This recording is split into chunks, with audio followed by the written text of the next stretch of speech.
Namo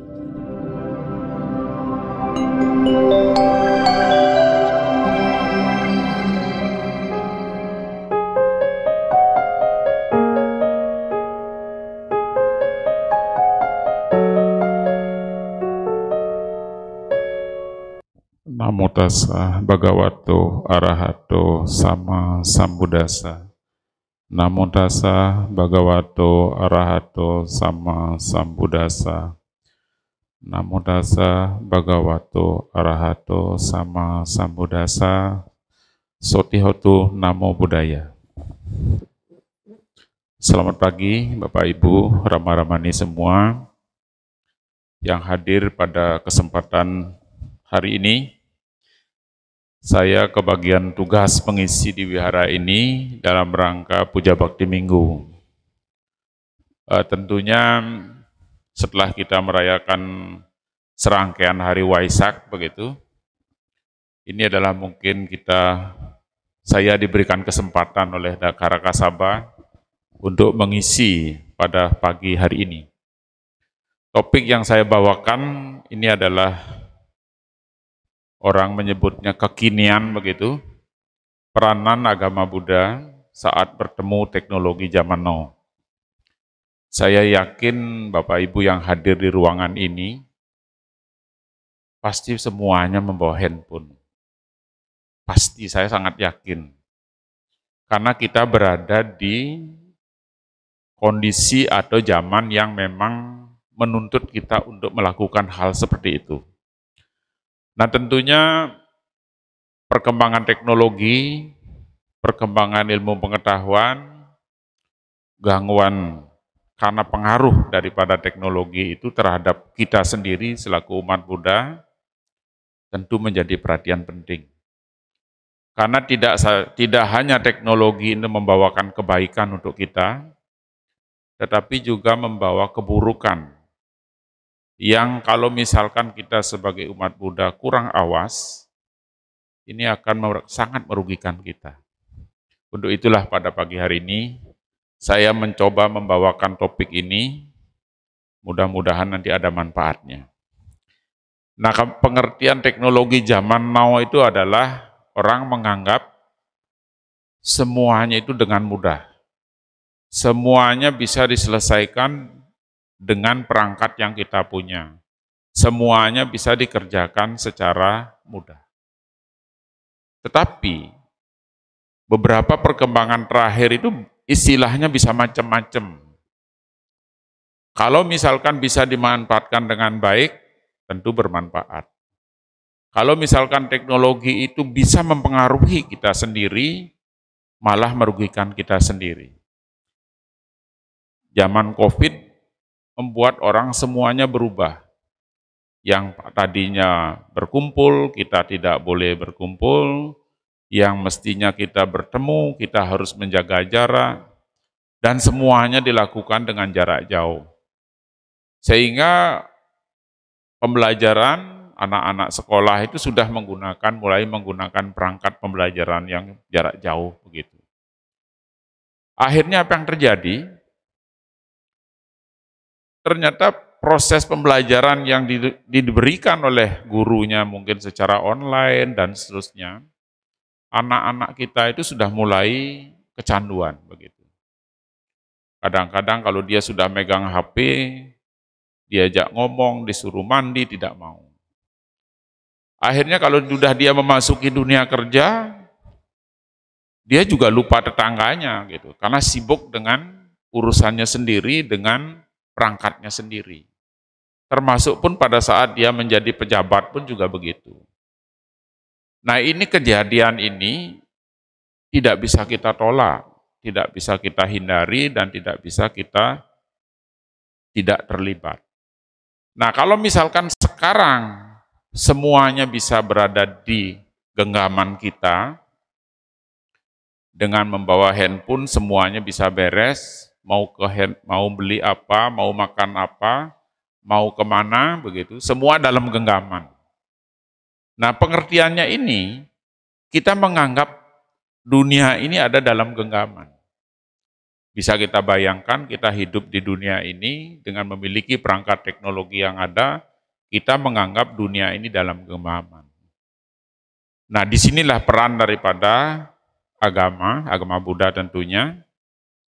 Apakah kebebasan yang memang diberikan oleh dunia teknologi ini selamanya itu bisa menghasilkan sebuah kebaikan apa keburukan untuk kita sendiri? Nah, tentunya kita lihat, ini saya ambilkan data, mudah-mudahan terlihat. Penduduk dunia saat ini itu ada kurang lebih sekitar 7,9 miliar. Artinya sekitar ya hampir 8 miliar penduduk dunia. Yang megang handphone itu lebih banyak. Itu kurang lebih 8,2 miliar. Ini hitungannya adalah mulai dari bayi sampai dengan yang lansia. Itu artinya apa? Data ini menunjukkan bahwa ada orang memegang handphone itu lebih dari satu. Sehingga jumlah penduduknya itu lebih sedikit dari jumlah handphone yang ada. Nah, sekarang yang menggunakan internet itu kurang lebih 4,9 miliar. Orang itu terhubung ke dalam jaringan global itu kurang lebih sekitar 4,9 miliar. Yang bermain-main dengan media sosial, apakah itu Facebook, apakah itu Instagram, apakah itu WhatsApp, Twitter, itu kurang lebih 4,6 miliar. Mungkin termasuk kita yang ada di ruangan ini. Bisa kita bayangkan pengaruh daripada teknologi ini demikian pesat terhadap perkembangan batin kita. Itu yang di dunia, ini data Februari tahun 2022. Nah, sekarang kalau kita lihat yang di Indonesia. Di Indonesia itu per Februari 2022 itu penduduknya kurang lebih 277 juta. Yang megang handphone itu 370. Trennya sama. Artinya orang sudah menggunakan teknologi ini sudah semakin banyak dan tidak tertentu. Yang lebih hebat lagi, yang menggunakan internet itu adalah 204 juta. 73,7% dari penduduk Indonesia itu sudah menggunakan yang namanya teknologi ini. Yang di media sosial itu adalah 191 juta. Kalau kita lihat di situ, kalau penduduknya 277 juta, mungkin bayi kurang lebih sekitar ya 20%-nya begitu. Sehingga kalau 191 juta ini, ya sekitar 80% orang itu menggunakan media sosial. Orang itu sudah selalu menggunakan teknologi canggih ini. Setiap hari, setiap saat, waktunya dia habiskan untuk ini. Nah, sekarang kalau kita lihat lagi yang lebih dalam lagi, jam. Orang Indonesia itu kalau menggunakan media digital per hari ini saya bilang, itu sudah mendekati 8 jam per hari. Saya tidak tahu kalau handphone Bapak Ibu itu connect ke internet enggak setiap hari. Ini rata-ratanya adalah 8 jam per hari. Kalau kita dikasih waktu 24 jam satu hari, ternyata sepertiga waktu kita habiskan untuk connect ke internet, sibuk mengurus dengan media elektronik ini. Nah, yang bermain media sosial atau istilahnya bermain Facebook, update TikTok dan seterusnya, itu sudah rata-ratanya 3 jam per hari. Nah, kalau kita melakukan aktivitas ini, kalau itu tidak bermanfaat, ini sangat berpengaruh terhadap mental kita, kesabaran kita, batin kita, pergaulan kita sehari-hari dan seterusnya. Kalau yang nonton YouTube, ya 2 jam lah kira-kira. Kalau ada ceramah-damah direkam oleh disampaikan kan direkam di YouTube, itu masih kalah dengan orang bermain media sosial. Kalau yang misalkan yang mendengarkan berita begitu, Itu tidak banyak. Sehingga kita ini sebagai umat Buddha di zaman modern ini, di zaman yang tidak kita bisa tolak, tidak bisa kita hindari, ternyata ada 6 keterampilan yang harus kita punyai. Keterampilan itu dalam artian orang yang hidup di zaman ini, paling tidak itu dia harus mendapatkan informasi. Literasi informasi ini harus kita pegang. Pokoknya beritanya, informasinya akan semua disampaikan ke dalam bentuk digital. SPD diumumkan lewat WhatsApp, lewat grup begitu ya. Rapat nanti sore juga undangannya melalui grup begitu ya.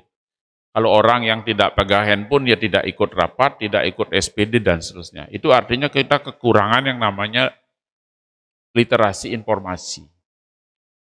Yang berikutnya, keterampilan berpikir kritis.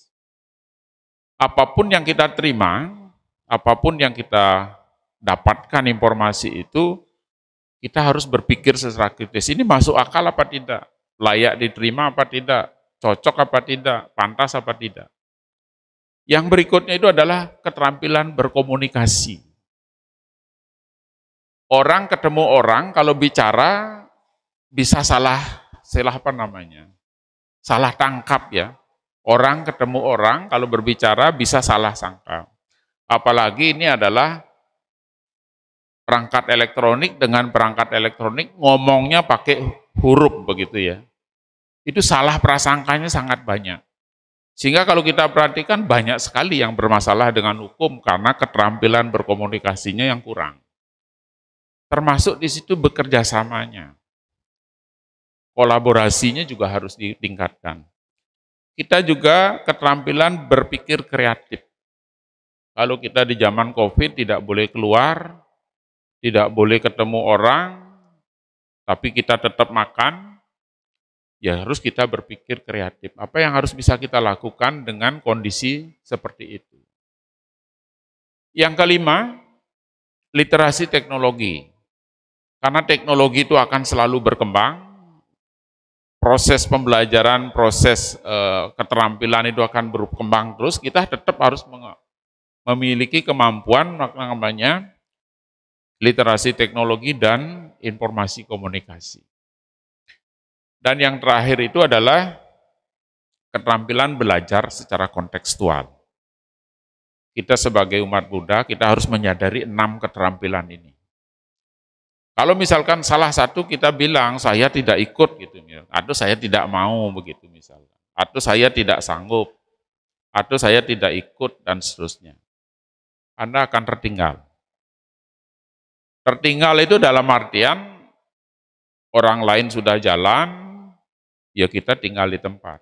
Karena semua akan dikalahkan dengan 6 keterampilan ini.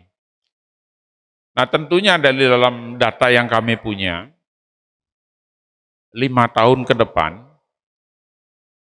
ini adalah profesi yang akan hilang.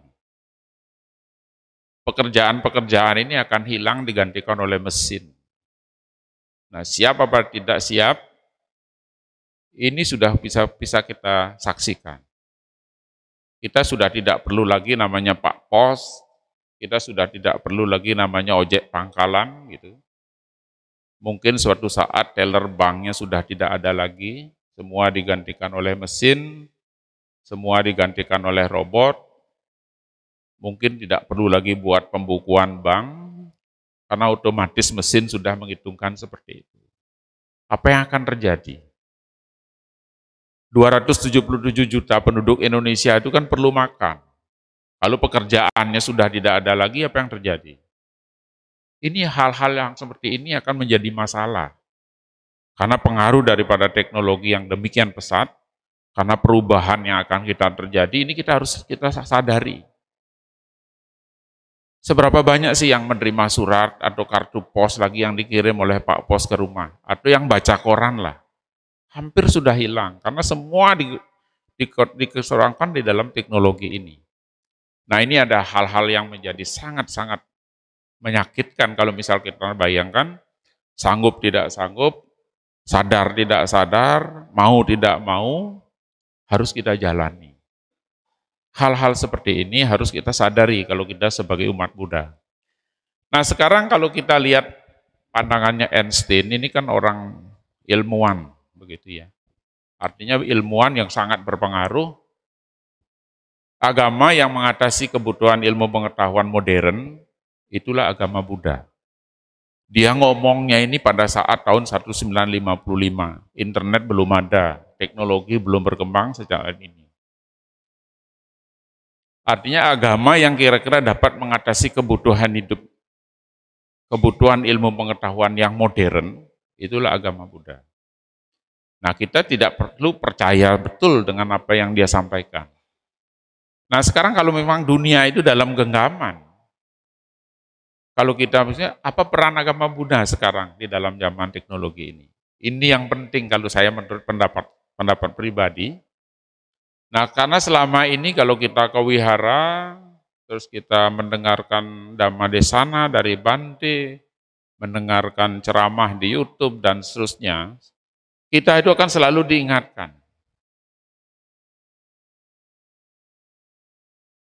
Jaga sila dengan baik, itu pesannya kira-kira. Semakin bijaksanalah jadi orang. Yang ketiga apa? Tenangkan hati dan pikiran. Nah kalau orang bertanya, Einstein bilang seperti itu, agama yang dianggap paling mampu mengakomodir teknologi modern adalah agama Buddha. Padahal setiap ceramah Dhamma kita dipesenin, jaga sila dengan baik, bijaksanalah jadi orang, tenangkan hati dan pikiran. Pertanyaan saya, apakah pesan yang Einstein sampaikan dengan pesan Dhamma yang disampaikan, kira-kira ada kaitannya tidak? Kalau kita menggunakan media sosial, kalau kita misalkan mengirimkan pesan, kita ngomongnya sembrono, menghina orang, dan seterusnya. Kira-kira masuk enggak kita melanggar sila? Kita menjelek-jelekkan orang, kita menghasut orang, atau kita mengada-ada, memberikan informasi yang palsu gitu misalkan, atau hoax dan seterusnya. Masuk enggak kira-kira? Kalau pikiran kita kacau, tidak bisa menjaga pikiran dan seterusnya, apakah kita bisa berpikir tenang apa tidak? Pesan yang 2500 tahun yang lalu disampaikan oleh Buddha, sampai dengan hari ini, masih visible, masih masuk akal. Dalam artian apa yang kita sampaikan ini adalah masih sejalan dengan agama Buddha yang kita miliki. Nah sekarang kalau hidup di zaman gemerlap teknologi seperti sekarang ini, orang akan tiap hari berubah. Teknologi itu akan mengganti setiap hari. Dari yang versi baru, lebih baru lagi, akan lebih baru lagi. Kalau kita menyadari, pokoknya kalau ada yang baru, saya harus beli. Kalau ada yang berubah, saya harus ikut berubah. Tentu sanggup apa tidak, itu kita harus bijaksana. Aneka warna akan berubah. Semua kemudahan akan kita diberikan. Kita mau memanfaatkan itu apa tidak? Karena semua itu akan sangat tergantung pada diri kita sendiri. Di dunia luar mungkin kita tidak bisa ngatur. Aturlah yang ada di dalam diri sendiri. Nah kalau misalkan kita bayangkan kita nanti berinteraksi seperti ini. Memang orangnya berdekatan, tapi dia tidak saling ngomong. Dia ngomong dengan mesinnya sendiri. Apa yang terjadi kalau misalkan komunikasinya model seperti ini? Orang akan semakin jauh, yang di sebelahnya kita tidak ajak ngomong, tapi yang diajak ngomong adalah orang yang berada sangat jauh. Nah ini kalau misalkan seperti itu, apakah kita sebagai orang itu bijaksana apa tidak? Nah kalau misalkan kita lihatkan sekali lagi, pengaruh teknologi itu nanti akan banyak menimbulkan model seperti ini. Sudah susah diatur, tidak bisa dikasih tahu, mamahnya ribut terus, dan seterusnya. Nah ini dalam artian apa? Kita tidak bisa menyalahkan, ini kan salahnya kita dulu udah waktu kecil sudah dikasih handphone, kalau tidak dikasih handphone dia ngambek, dan seterusnya, dan seterusnya. Tapi bimbingan spiritualnya juga penting. Tidak bisa semuanya diserahkan kepada perangkat yang dari luar untuk mengisi batin kita. Nah kalau kita lihat, pesannya Buddha, kalau kita anak kita ajak ke wihara, ajak mendengar, oh ya pesannya kembali lagi ketemu ini. Jaga sila dengan baik, tenangkan hati dan pikiran, bijaksanalah jadi orang. Kan hanya pesannya itu. Nah sekarang kalau misalkan tidak ada yang mengingatkan, tidak pernah ke wihara, tidak pernah mendengarkan ceramah dari Bante, tidak ada yang mengasih tahu, tidak tahu apa yang harus dia lakukan. Rongrongan teknologi tadi itu akan sangat merusak batin daripada kita sendiri. Dan ini akan sangat berpengaruh kepada kehidupan, generasi kehidupan kita berikutnya. Nah sekarang kalau kita lihat, ini aktivitas kita hidup sehari-hari. Semestinya, kalau kita kaitkan antara teknologi dengan umat Buddha, ini kan kita mestinya menggunakan teknologi. Kita yang menggunakan. Kalau kita butuh, kita pakai. Kalau tidak kita butuh, ya tidak kita pakai. Kalau misalkan kita tidak butuh, memaksakan diri untuk memakai, kembali lagi. Mestinya tidur 8 jam, malah ini menggunakan WhatsApp selama 8 jam. Artinya teknologi yang mempengaruhi kita. Kita tidak mau seperti kebalikannya. Kalau misalkan teknologi ini yang mengatur aktivitas kita, kegelisahan, ketakutan, malam-malam WhatsApp-nya bunyi, kita harus buka. Pagi-pagi ada pesan, tidak jadi masak, buka handphone dulu kan itu. Kita rapat katanya, ngikuti sibuk. Artinya teknologi yang mengatur kehidupan kita.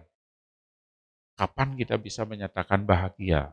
Kalau seandainya semua aktivitas kita sehari-hari ini dipengaruhi oleh teknologi ini. Nah sekarang kajiannya banyak sekali dan ini akan makin banyak. Akan makin banyak. Nah tentunya kan kalau orang pakai WhatsApp, ya kalau kita tidak, ya pasti ketinggalan. Karena informasinya di situ. Kalau orangnya, jalan-jalan kemana, menginformasikan dirinya ada di mana, begitu. Kalau dibaca oleh temannya, paling dikasih tanda jempol gitu ya. Nah, artinya sekarang orangnya tidak tahu siapa yang ngasih jempol di mana, dan seterusnya, dan seterusnya. Apakah aktivitas itu bermanfaat untuk diri kita apa tidak? Yang berfoto oke lah, yang mengasih jempol oke lah, kan begitu. Tapi ada juga orang yang melihat-lihat, si A ini kemana saja gitu, itu dipelajari gitu. Dari H, B, C, dan seterusnya. Artinya yang kita ini banyak sekali.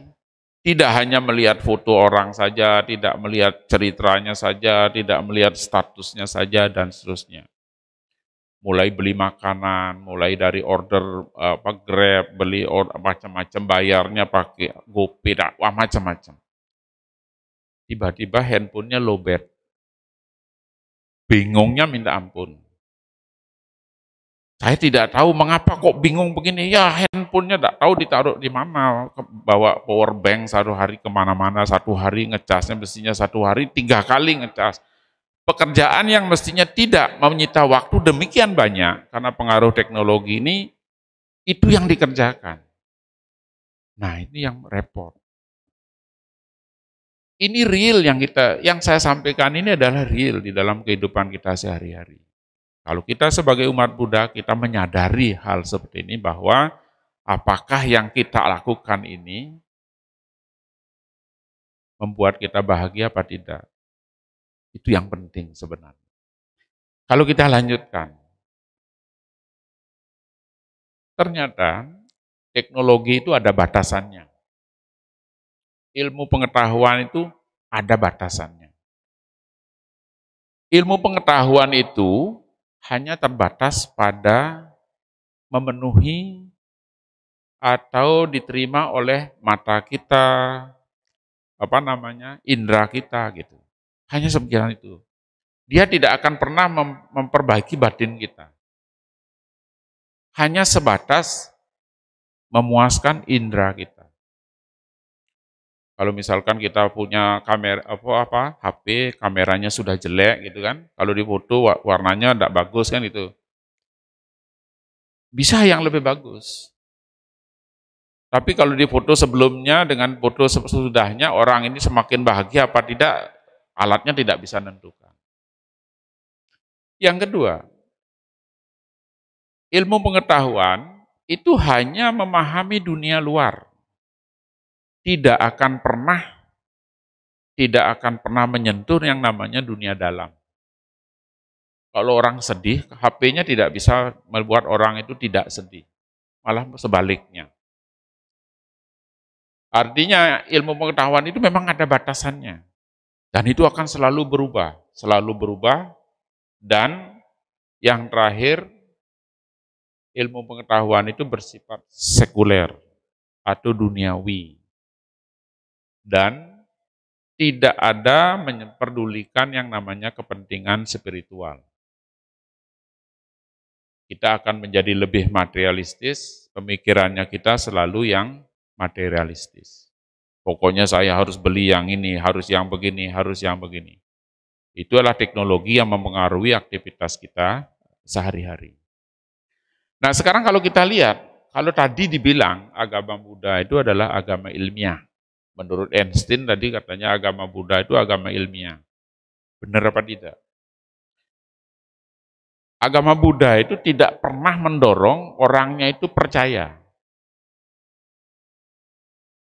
Pokoknya menurut agama Buddha harus begini gitu, tidak ada. Pokoknya harus begini. Kalau tidak begini, tidak boleh. Tidak ada begitu. Makanya agama Buddha itu bisa diterima oleh para ilmuwan. Karena dianggap bahwa ajaran Buddha itu tidak mendorong kepercayaan kaku. Yang kedua, semangat ilmiah itu dapat ditentukan di dalam pendekatan agama Buddha. Yang akhirnya menjadi kebenaran spiritual. Kebenaran ilmu pengetahuan itu belum tentu menjadi kebenaran spiritual. Ini yang penting. Artinya kalau menurut ilmu pengetahuan benar, tapi kalau berikutnya nanti diuji kembali, ternyata salah, itulah kebenaran ilmiah. Tapi kalau kebenaran Buddha, itu adalah kebenaran spiritual. Pendekatan inilah yang menjadikan agama Buddha itu sebagai agama ilmiah yang bisa diterima oleh para ilmuwan. Nah sekarang, kalau orang melihat, agama Buddha itu tidak pernah dibangun dari keyakinan yang bersifat adikodrati. Artinya, agama Buddha itu apa yang diajarkan, jangan percaya. Lihat dulu, datang, buktikan, kalau sudah cocok, baru terima. Itu bukan berarti kita menolak, bukan. Karena Sang Buddha pun menjelaskan seperti itu, bahwa Anda jangan dulu percaya begitu saja. Siapapun yang berbicara, siapapun yang memberitahukan, termasuk Buddha sekalipun. Yang berikutnya itu adalah, kalau misalkan orang itu bisa melihat yang namanya sebab musabab, orang itu bisa dikatakan melihat dhamma. Mengapa dia marah-marah? Mengapa dia sedih? Mengapa dia bahagia? Sebabnya apa? Kalau kita bisa melihat seperti itu, artinya kita bisa melihat dhamma. Tapi begitu orang itu bisa melihat dhamma, maka dia akan bisa melihat sebab musabab tadi. Nah, kalau misalkan kita sudah bisa melihat sebab dan akibat ini menurut kacamata dhamma, antara aktivitas umat Buddha sehari-hari dengan perkembangan teknologi ini, tidak akan masalah. Karena kita akan secara jernih bisa melihat seperti itu. Nah tentunya itu di dunia ini, Buddha menyampaikan tidak ada sesuatu tanpa sebab. Pasti ada sebabnya yang menyebabkan sesuatu. Oleh karena itulah yang bagian pertama ini dihapus. Buddha itu tidak percaya yang namanya kebijakan kaku begitu. Nah, yang berikutnya itu adalah dari segi yang namanya epistemologi, beberapa kita memiliki kebebasan berpikir. Kebebasan berpikir itu artinya kalau kita sebagai umat Buddha, kita bisa melakukan berpikir, menganalisis, melihat, mengkaji, dan seterusnya. Itu masuk akal apa tidak? Karena kalau tidak begitu, itu tidak bisa mencerminkan bahwa agama Buddha itu dianggap sebagai sesuatu yang ilmiah. Dan yang terakhir itu adalah apa? Keyakinan di dalam agama Buddha itu bersifat rasional. Keyakinan di dalam agama Buddha itu bersifat rasional, itu berdasarkan kebijaksanaan dan bersih dari tahyul. Artinya kita harus menyadari hal seperti itu, bahwa apa yang kita lakukan ini, apa yang kita kerjakan ini, itu rasional apa tidak. Tidak hanya kita mendapatkan masukan atau input atau berita dari orang dan seterusnya kita langsung percaya, tidak seperti itu. Oke. Nah kalau kita perhatikan seperti ini, kalau kita melihat gambar seperti ini, anak kita, mungkin cucu kita itu sibuk dengan perangkat teknologi ini, kira-kira bagi mereka menyenangkan tidak? Bagi yang menggunakan itu menyenangkan. Perlu teman tidak? Kalau dia sudah merasa senang begitu, ya dia tidak perlu teman. Di kamar 1 hari pun dia bisa. Karena dia merasa senang. Inderanya terpenuhi gitu. Kalau misalkan kita ketemu yang seperti ini, ingat mamahnya apa tidak kalau begini? Tidak ingat. Karena dia merasa terpenuhi, kesenangannya terpenuhi, inderanya terpenuhi gitu. Nah kalau gitu dalam artian apa? Perkembangan iptek, perkembangan ilmu pengetahuan itu tidak sejalan dengan perkembangan batin.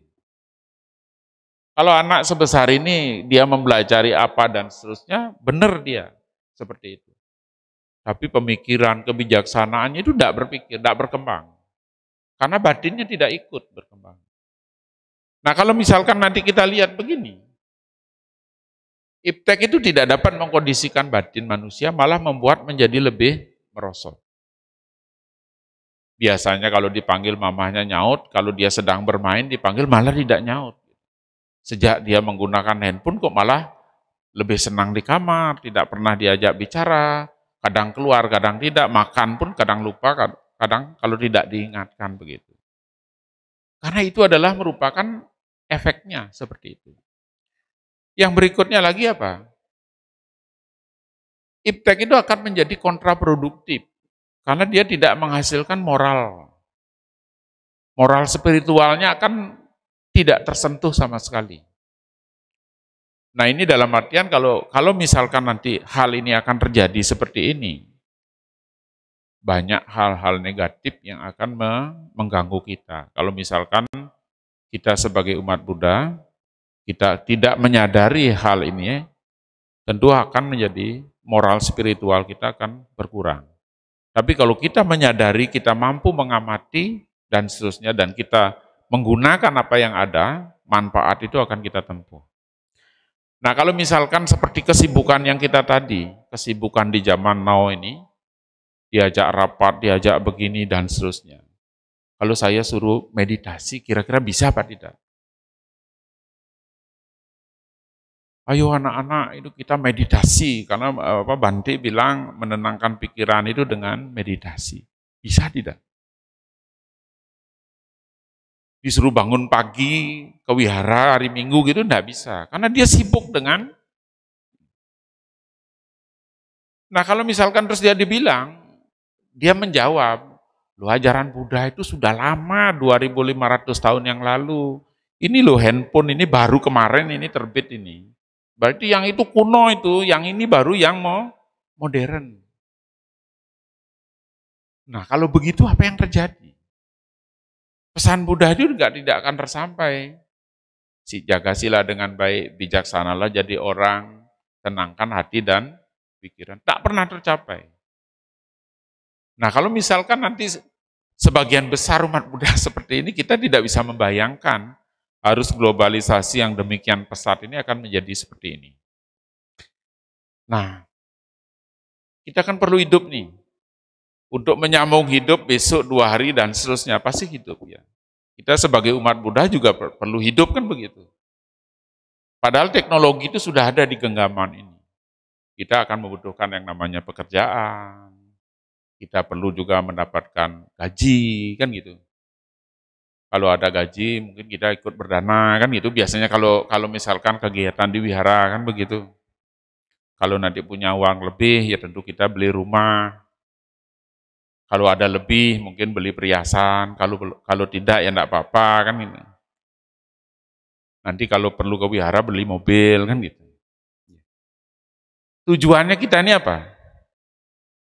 Setelah kita memiliki ini kan ada kekayaan, begitu ya. Kan ini kan idealnya kan seperti itu. Ini dijelaskan tentang kekayaan ini oleh umat Buddha, Sang Buddha dijelaskan. Apa yang harus dilakukan di dalam aktivitas ini. Nah, kalau misalkan pesan Buddha itu apa? Kalau semua yang kita lakukan ini, apakah itu bekerja, berdana, mendapatkan penghasilan, dan seterusnya. Kalau tidak menimbulkan suatu kebahagiaan, kalau tidak menimbulkan satu aroma kebahagiaan, itu sia-sia. Ya percuma kita punya uang banyak, punya mobil banyak, punya rumah banyak, tapi kita sakit-sakitan.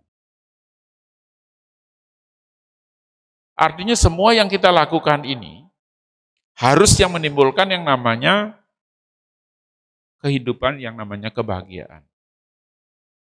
Karena kalau tidak seperti itu, kita sudah punya uang dan seterusnya, menggunakan teknologi yang canggih, kita menjadi kaya, dan seterusnya. Akhirnya tidak bahagia, ya percuma. Nah sekarang dalam artian, inilah yang namanya kehidupan duniawi, yang kehidupan sekuler tadi, materialistis yang tadi. Kebijaksanaan dan moral, spiritual kita juga penting. Karena kalau misalkan ini tidak kita capai, walaupun kita ini bergelimpangan dan seterusnya, ya sia-sia juga. Nah kebijaksanaan itu yang paling penting, yang kita lihat. Nah sekarang ini sisi negatif dari kehadiran teknologi modern ini, orang itu menjadi sangat tergantung dengan teknologi. Saya yakin ini sudah merasakan, kalau handphonenya tertinggal pasti dicari sampai kemana-mana. Terlambat datang ke kantor ya enggak apa-apa, pokoknya handphonenya harus ketemu lebih dulu. Yang nomor 2, orang itu sudah tidak mau berpikir lagi secara mental.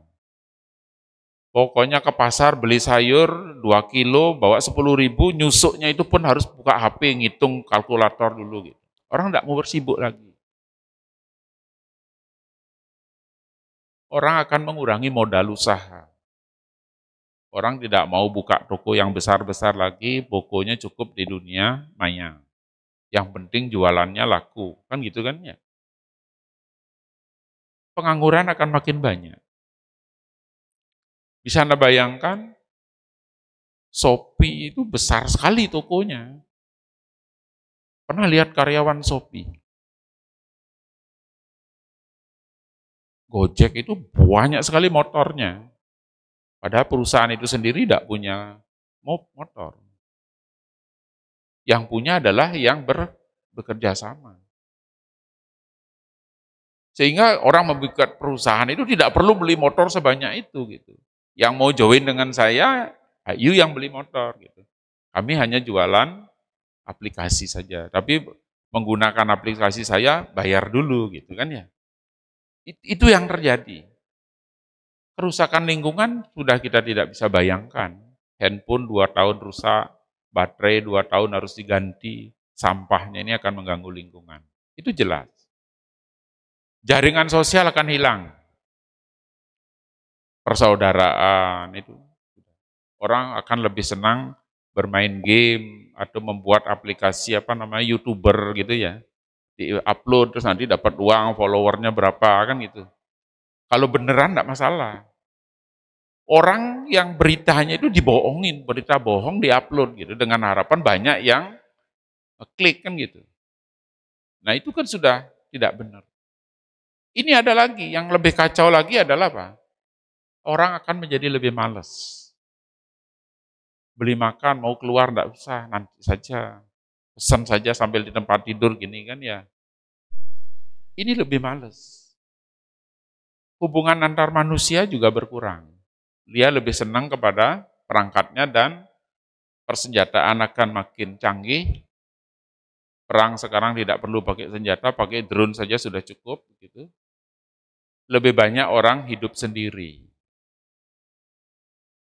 Ya di kamar sendiri di rumah ya enggak apa-apa, pokoknya tidak merasa kesepian karena selama handphonenya ada baterainya terus ada kuotanya gitu kan, begitu ya modelnya ya. Orang akan lebih sedikit membaca buku, tapi lebih banyak kepada kebenaran aslinya tidak dilihat seperti itu. Ya. Nah sekarang topik kita yang jelas di sini apa peranan agama Buddha untuk mengatasi hal ini. Dulu pada saat zaman Sang Buddha itu ada yang namanya suku Kalama gitu. Suku Kalama ini bingung juga gitu kan. Si A datang katanya ini yang benar. Datang lagi pembimbing agama yang lain, datang lagi oh ini yang benar gitu. Minggu depannya datang lagi yang lain, akhirnya banyak yang benar-benar suka dia bingung yang mana yang paling benar. Yang mana yang benar, yang mana tidak benar karena semua menjelekkan satu sama lain. Kira-kira kebingungan kita kalau dengan teknologi sekarang juga banyak. Pengaruh ini mana yang benar, dipakai apa tidak, dan seterusnya kira-kira. Tapi zaman sekarang, kalau ini kan zaman dulu ini. Ya. Nah, Sang Buddha itu menjelaskan, janganlah Anda percaya begitu saja, lakukan penyelidikan, lakukan observasi, karena itu adalah bagian dari ilmu pengetahuan. Itu ranah ilmu pengetahuan. Nah, berikutnya, di dalam Kalama Sutta itu, suku Kalama ini saking bingungnya, itu mendatangi Sang Buddha gitu. Dari sekian banyak ini mana sebenarnya Bante yang paling benar atau yang terbaik begitu. Sang Buddha menjelaskan, untuk menentukan yang terbaik tadi ada 10 kriteria katanya. Nah, 10 kriteria ini di dalam Kalama Sutta ini sangat jelas, sangat-sangat jelas, ada 10. Ada ya katanya disebut dengan Ma'anusawena, ada yang namanya Paramaparaya, ada 10. Sampai dengan yang ke-10-nya adalah Masamano no Garuki. Pokoknya nanti kalau Anda bingung, ikuti kriteria ini. Kriteria dalam artian untuk menentukan bahwa apa yang disampaikan ini atau informasi yang Anda terima itu benar apa tidak, ukurannya 10 ini. Yang Anusawena itu apa gitu? Tradisi lisan. Kalau ada tradisinya diinformasikan secara lisan, jangan percaya dulu gitu. Kira-kira seperti itulah. Nah, seseorang itu tidak seharusnya menerima sesuatu karena turun-temurun telah diberikan secara lisan. Jangan duduk di kursi nomor 13. Nanti celaka gitu kan ya. Terus itu kan tidak jelas, itu siapa yang membilang pertama kali. Pokoknya kalau ada kamar nomor 13 tidak pernah laku, kursi nomor 13 tidak pernah laku. Yang jualan kreatif jadiin 12A gitu kan ya. Ini Sang Buddha sudah menjelaskan. Jangan terlalu percaya karena tradisi lisan. Nah, kalau misalkan informasinya itu oh dari handphone ini jelaskan, oh besok katanya ada begini, begini, begini, begini, jangan keluar dan seterusnya. Itu diinformasikan lisan, jangan percaya dulu. Ya kalau benar, kalau enggak. Gitu kan. Yang nomor 2, itu adalah ma parama paraya. Budaya turun-temurun. Ini gimana maksudnya nih? Kan gitu. Seorang tidak seharusnya menerima mentah-mentah karena sesuatu tradisi tertentu. Contohnya, tradisi mengorbankan hewan untuk menghindari kemalangan. Ya biar selamat motong kambing 1 gitu kan ya. Itu tidak bisa. Kalau menurut pesannya Buddha. Ma parama paraya, budaya turun-temurun. Yang 3, ma itikirya, isu, desas-desus, atau pendapat umum. Ini dijelaskan oleh Sang Buddha. Seorang tidak harus menerima sesuatu secara membabi buta. Karena sudah tersebar secara umum, dipercaya banyak orang, disetujui banyak orang. Misalnya berita melalui SMS, berita melalui WA, yang menjadi panik, ada berita di internet tentang sesuatu hal. Nah, artinya kalau isu desas-desus itu jangan kita membuat menjadi menjadi tidak nyaman. Karena informasi yang disampaikan seperti itu. Nah, tentunya kita hal seperti ini sudah diingatkan. Ini pesan yang nomor 3. Kalau yang nomor 4 apa? Ma pitaka dhamma padanina. Kitab suci. Seseorang itu tidak seharusnya menerima sesuatu karena kebenarannya hanya tertera di dalam kitab suci. Pokoknya apa yang sudah tertera sih ini yang paling benar gitu. Buddha menyarankan seperti itu.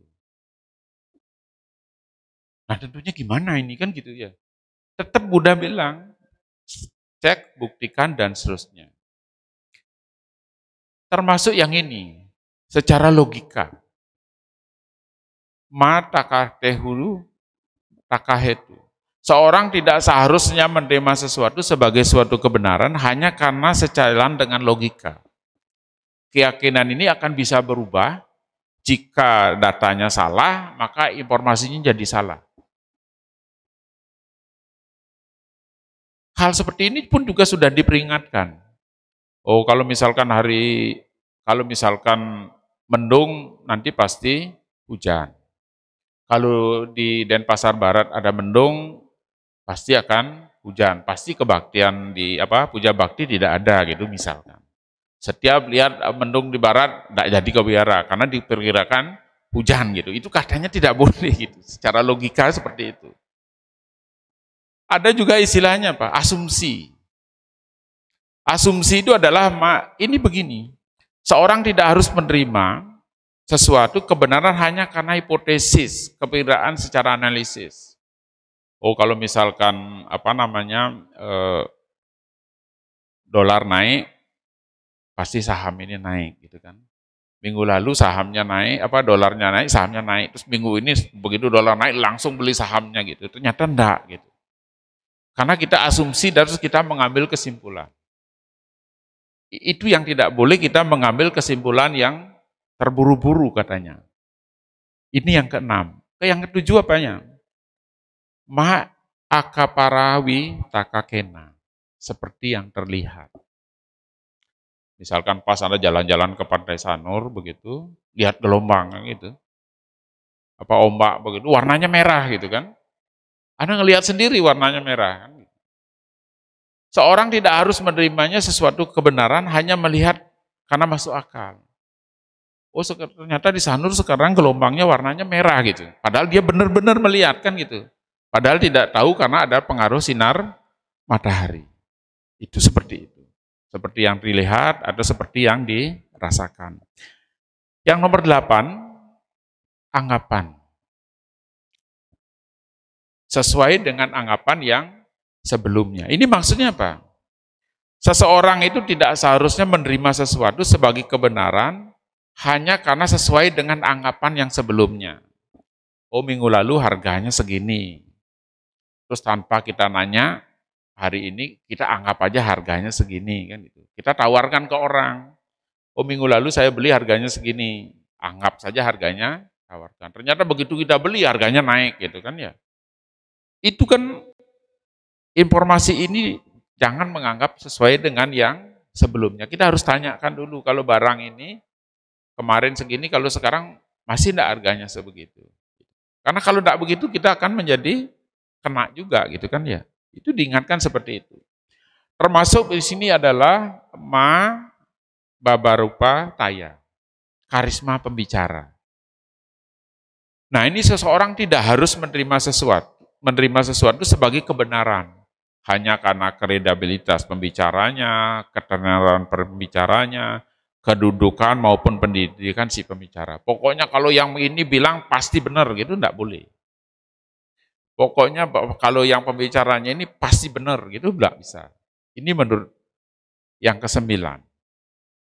Termasuk yang terakhir itu adalah Masamana Go Garuti, guru sendiri. Seseorang tidak seharusnya menerima sebagai suatu kebenaran, walaupun itu si pembicaranya adalah gurunya.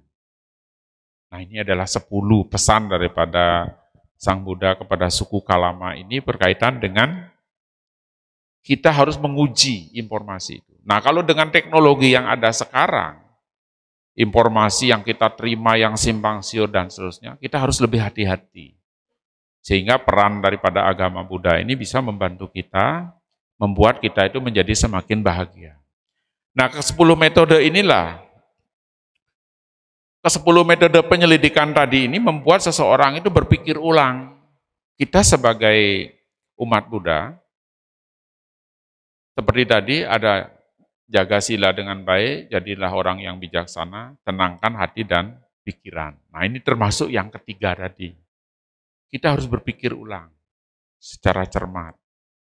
Buddha bukan mengajarkan untuk menolak mentah-mentah, bukan. Demikian juga tidak langsung menerima begitu saja. Kita harus menimbang-nimbang dulu, masuk akal apa tidak dan sebagainya. Itulah kita membuat lebih kehati-hatian kita. Sang Buddha akan menyelidiki penyelidikan yang mendalam. Kalau penyelidikan itu sudah benar, dan benar itu menjadi sebuah kebenaran yang dianggap kebenaran spiritual tadi, itu yang menjadi nama Dhamma Wicaya. Nah, kalau misalkan Dhamma Wicaya ini sudah menjadi kebenaran yang spiritual tadi, ya itu tidak akan berubah lagi. Artinya kebenaran yang sudah menjadi kebenaran spiritual itu yang akan tidak berubah-ubah lagi. Ya. Nah, ini bisa saya simpulkan bahwa di dalam konsep agama Buddha ini memang sejalan dengan ilmu pengetahuan dan teknologi. Perlu dipahami bahwa agama Buddha tidak mendukung atau tidak membenarkan sains. Karena sains itu akan selalu berkembang, selalu berubah.